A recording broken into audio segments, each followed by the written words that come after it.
your life Oh wow, that's a in, mouthful in itself in there, stages. possibly.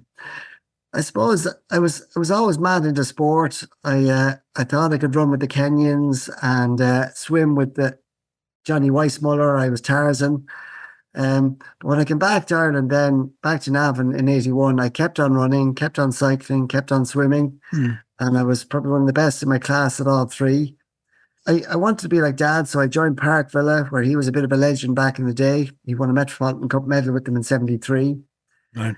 I wanted to be a bit of a player, so I joined Park Villa as a 15-year-old, and we went out to the local rivals, Torrey United, back on 26th of November '89. It was an incredibly foggy day.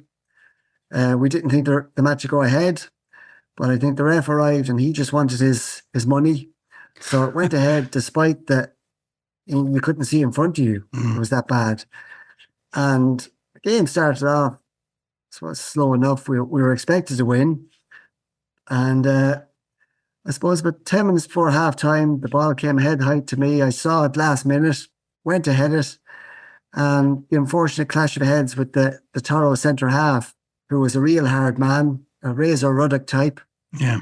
And I thought I glanced it off. I thought I brushed it off. The magic sponge was applied. The referee asked me the questions. Where were we? What the score was? What day it was? I answered all perfectly and played on. But I suppose a minute or two later, I realised something wasn't right. I started, I suppose, hallucinating, if you want to call it. I could see players in front of me that weren't actually there. I could see people that were there that shouldn't have been there.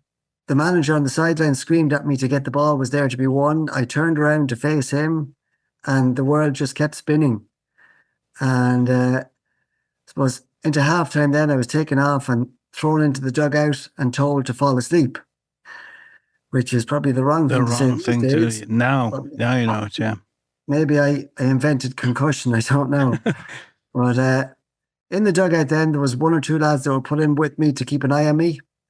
And it just like I felt like this stabbing motion, like one of them was elbowing me in the head constantly. That could have been the headaches or whatever was formulating. There's still no urgency. The game carried on without me.